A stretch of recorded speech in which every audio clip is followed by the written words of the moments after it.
Bonjour à tous. Comme vous le savez maintenant, la ville de Donnacona fête son 100e anniversaire en 2015. Qui dit 100 ans dit que la ville a évolué au courant des 100 premières années et que la ville de Donnacona n'a pas toujours été ce qu'elle est maintenant. Au cours des prochaines minutes, vous allez pouvoir visionner un documentaire qui va marquer les événements notables, les événements marquants de nos 100 premières années d'existence. Je vous souhaite à tous un bon visionnement.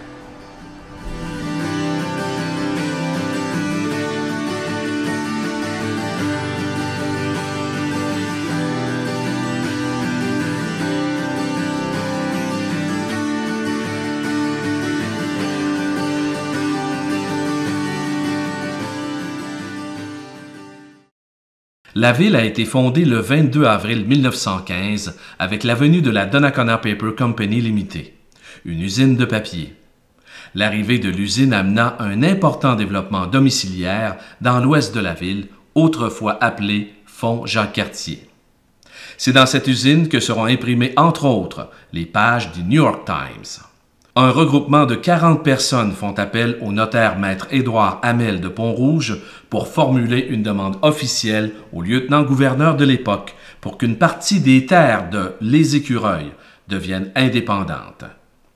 À sa fondation, la municipalité de Donnacona ne comptait que 3 maisons.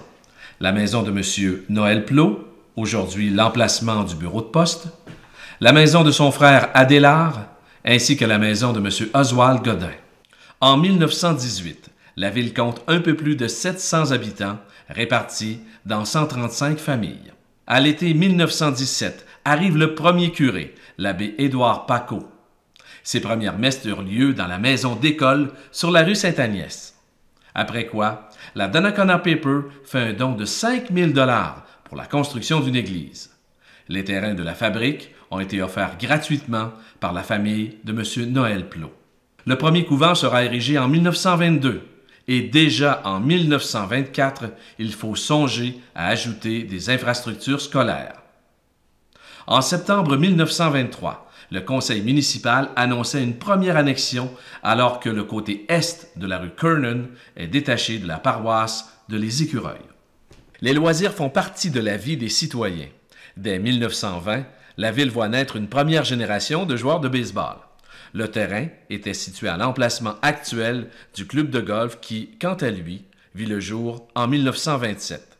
Il s'agissait d'un parcours à Normal 33. L'année suivante, en 1928, les employés de l'usine construisent un clubhouse. Alors que le monde est plongé dans la grande crise économique qui persiste depuis 1929, la ville de Donnacona garde le cap, alors qu'une usine de matériaux de construction voit le jour pendant cette crise. L'année 1931 marque le début de la construction de l'actuel hôtel de ville. En 1935, c'est l'inauguration de la première caisse populaire Desjardins, appuyée par le curé Lockwell. C'est ce même curé qui est à l'origine de la fondation du syndicat des ouvriers de la Donnacona Paper en 1937. En 1939, les Chevaliers de Colomb s'implantent à Donnacona. Cette organisation aida grandement au développement de la ville. Voici une anecdote que peu de gens connaissent. Durant la Deuxième Guerre mondiale, les rues de la ville étaient fabriquées en béton pour laisser l'asphalte aux forces armées en Europe.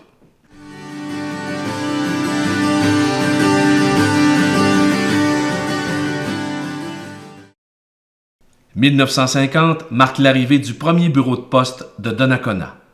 En 1952, le premier collège ainsi que la résidence des frères voient le jour. Donnacona accueille un congrès eucharistique en 1958. L'année 1961 restera à jamais gravée dans les souvenirs de Donnacona. En effet, un important incendie ravage le centre-ville. Ce ne sera pas le seul incendie dans l'histoire puisque le Rossi, le IGA, le cinéma et le salon funéraire ont eux aussi été la proie des flammes. La commission scolaire entreprend la construction, en 1964, de l'école d'arts et métiers. La construction se termine à temps pour la rentrée scolaire de 1965. En 1960, l'équipe de hockey des Canadiens de Donnacona participe au tournoi international de hockey Pee-Wee de Québec.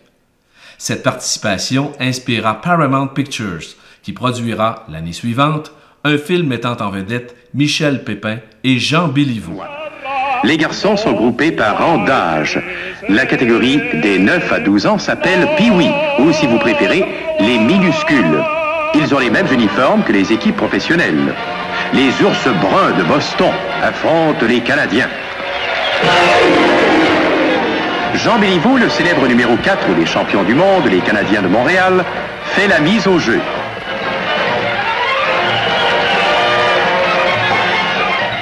Quand on porte le même numéro, on peut bien échanger des autographes.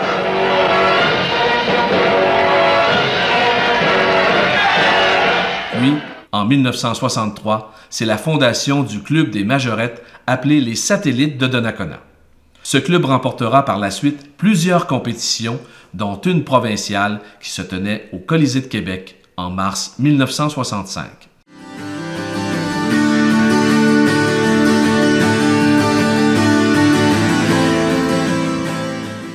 1967 est une année importante pour la municipalité.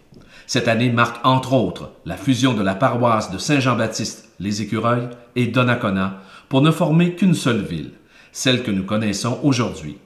Donnacona devient l'une des premières villes dans la grande région de Québec à se doter d'un aréna. C'est aussi la construction de la polyvalente, du domaine du souvenir, ainsi que du centre d'achat. 1967 marque également la venue du président français Charles de Gaulle dans la ville lors de son passage au Québec. Pour l'occasion, une immense fête fut organisée. Table déluge que le cortège présidentiel a fait son entrée à Donnacona. Malgré cela, le général de Gaulle, en uniforme de général, est accueilli par la foule, massée nombreuse malgré la pluie, face à l'église de Donnacona. C'est le premier arrêt du général de Gaulle le long du chemin du roi.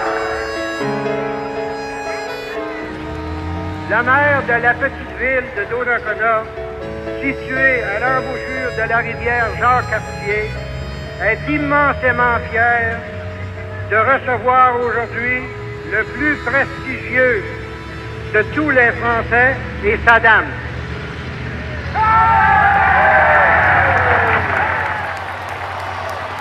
Et puis maintenant, je vois le présent du Canada français, c'est-à-dire un pays vivant au possible. L'usine vit en 1976 son grand conflit de travail qui durera 8 mois pour prendre fin en 1977. En 1979, le maire de l'époque, Louis-Marie Gaudreault, annonce un investissement de 3 millions de dollars pour la restauration domiciliaire.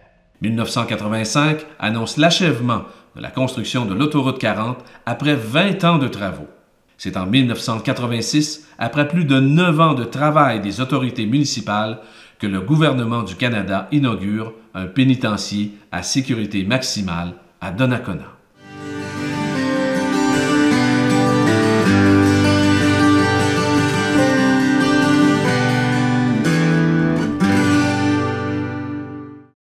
En 1991, on annonce la fermeture de l'usine de matériaux de construction.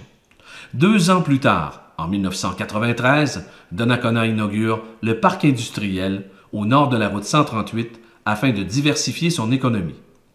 En 2000, Produits forestiers Alliance annonce un investissement de 275 millions de dollars pour la machine à papier numéro 4. En 2001, la ville abolit son corps de police. Le service sera désormais couvert par la Sûreté du Québec.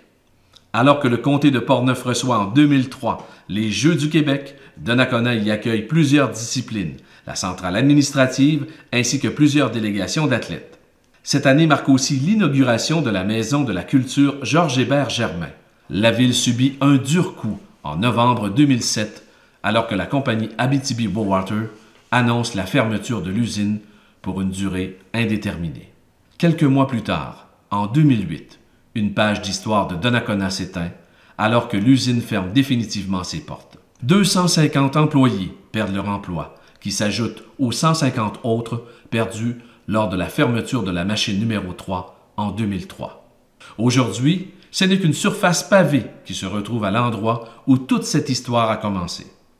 Malgré ce dur coup, Donnacona a su se relever et son économie continue de croître.